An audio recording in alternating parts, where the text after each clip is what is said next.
A pesquisa do IPEC frustrou completamente o Bolsonaro e a própria campanha, porque eles esperavam um resultado melhor e não esperavam de modo algum o Lula vencendo no primeiro turno. E o desespero e a choradeira foram imensas ontem à noite. Ah, porque o IPEC é da Globo, eles são manipulados. Só que eu não entendo esse negacionismo dos bolsonaristas, porque na semana passada, quando o FSB mostrou que a distância do Lula pro Bolsonaro estava de apenas 7%, eles estavam acreditando nas pesquisas. Agora não acreditam mais. Mas o desespero eu entendo perfeitamente. Você entende esse desespero bolsonarista? O que você achou do IPEC? Foi melhor para o Bolsonaro? Foi melhor para o Lula? E também deixe seu like se você gosta de ver os bolsonaristas desesperados. E eu espero que você tenha percebido ou reparado no meu cuidado no início da fala. Eu disse que a pesquisa do IPEC foi frustrante para o Bolsonaro e para a campanha dele também. Mas eu tomei muito cuidado para não falar se foi boa para o Bolsonaro, boa para o Lula, ruim para o Bolsonaro ou ruim para o Lula. Porque nesse momento não tem como nós falarmos isso sobre a pesquisa do IPEC.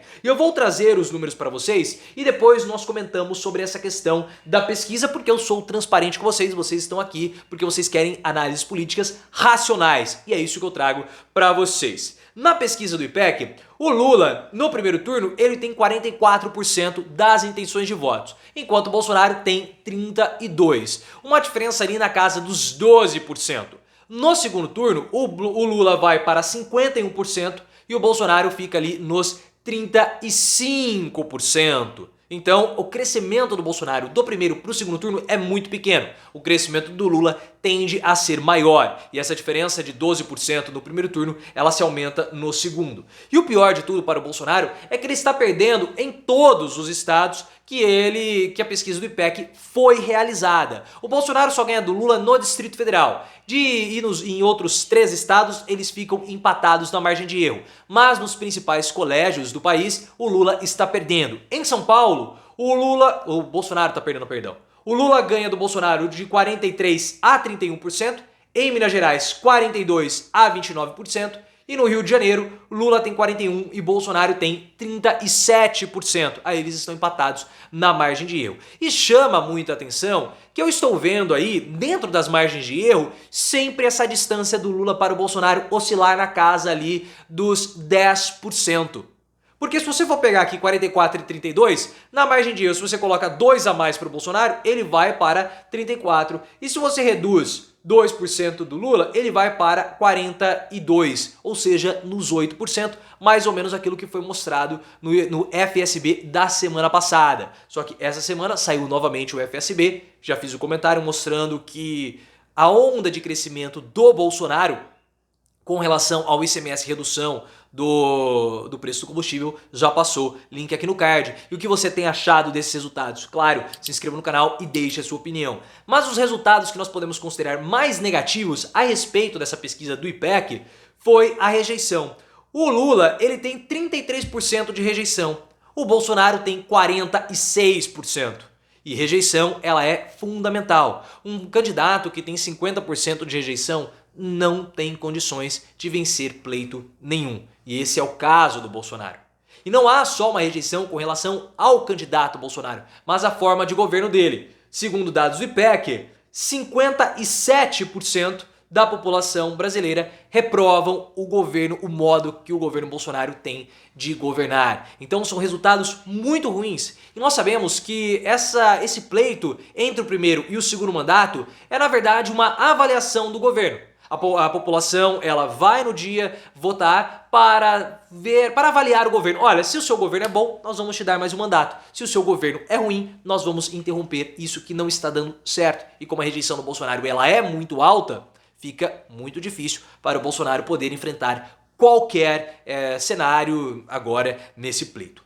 Só que nós temos que tomar muito cuidado com a interpretação. Porque algumas pessoas na imprensa falaram, olha, a pesquisa foi boa para o Lula, a pesquisa foi boa para o Bolsonaro. A Thaís Oyama falou que a pesquisa foi boa para o Bolsonaro porque a diferença do Lula para o Bolsonaro em dezembro era de 20% e agora está de 12%, era maior. Só que assim, não tem como nós avaliarmos se a pesquisa foi boa ou ruim para o Bolsonaro. Nós podemos falar que ela foi frustrante, porque o Lauro Jardim trouxe a informação que a campanha do Bolsonaro esperava uma distância menor, possivelmente abaixo dos 2 dígitos. Mas por que eu falo que não tem como saber se foi boa ou se foi ruim para o Lula e Bolsonaro? Porque assim, a diferença hoje está em 12%.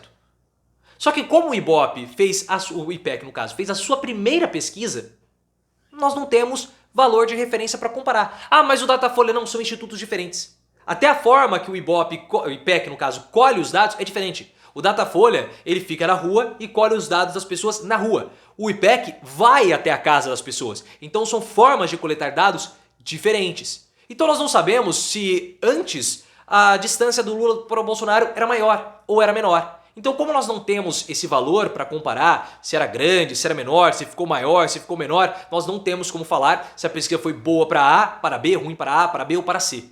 Então, por isso que temos que tomar cuidado. Mas nós podemos falar, foi frustrante, sim, porque a campanha do Bolsonaro esperava mais. Você concorda com essa minha análise de foi boa ou ruim? Qual foi a sua percepção a respeito do IPEC? Coloque, obviamente, nos comentários. Só que nós podemos tirar algumas conclusões com relação a essa pesquisa. Obviamente, como no caso, essa distância do Bolsonaro para o Lula de 12%, que a maioria dos institutos tem mostrado. Isso sempre dentro ali da margem de erro. E chama a atenção, mais uma vez, que o Bolsonaro, pegando aqui os resultados do primeiro e do segundo turno, ele não consegue romper a margem de erro dos 30%. O que eu quero dizer com isso? Desde o início do governo Bolsonaro, desde abril de 2019, quando as primeiras pesquisas de aprovação do governo começaram a ser feitas, Bolsonaro sempre oscila dentro da casa dos 30%. Sempre. Ele tem essa base muito sólida de apoiadores. Ah, mas teve uma época que ficou ali na casa dos 25% a aprovação. Mas quando você pega, dá ali os 30%. E isso é interessante porque em 2019... a Folha de São Paulo, ou seja, o Datafolha, fez uma pesquisa mostrando que 1/3 da população brasileira pensa exatamente igual ao Bolsonaro. Igualzinho. E isso acaba se refletindo no apoio do governo. Então 30% da população brasileira que pensa se identifica igual ao Bolsonaro, aprova o governo Bolsonaro e agora vota em Bolsonaro. Sempre oscilando ali na casa dos 30%. Tanto que no segundo turno, Bolsonaro ele não consegue furar a bolha. Ele sempre bate ali no teto de 30% a 37%, que é, ou que foi, a maior aprovação do governo em toda a história em julho, agosto de 2020, quando o Bolsonaro distribuiu o auxílio emergencial. Então eu vejo que o Bolsonaro ele tem um teto ali de 35% a 37%.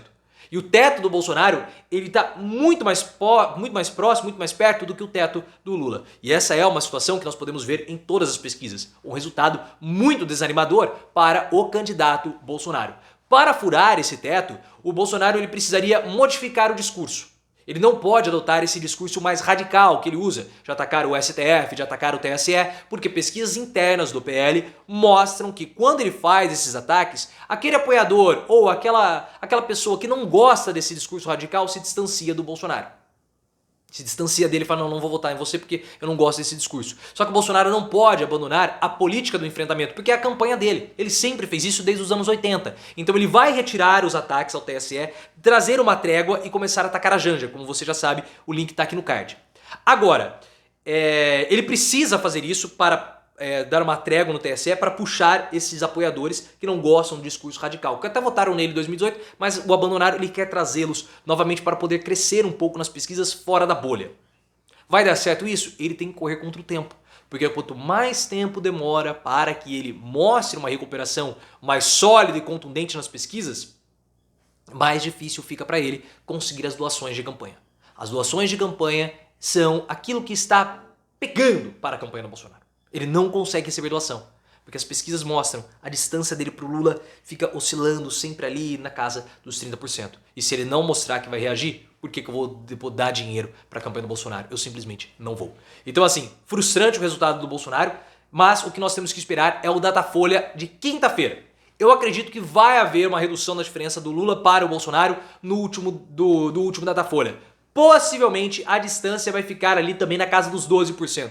Podendo chegar a 15% ou oscilar ali para 10%. Mas essa é a média que nós estamos vendo, 12% de distância de Bolsonaro para o Lula. Um resultado frustrante que as outras pesquisas também têm demonstrado isso. Mas o que você achou importante, que você coloque aqui as percepções. E eu tenho comentado, tenho um vídeo lá naquela outra rede social do F, daquele F azul, falando todos os detalhes das pesquisas estaduais do IPEC. Basta você me seguir lá, é professor Leonardo, e você vai ver todos os comentários, um vídeo bem longo, bem detalhado sobre isso.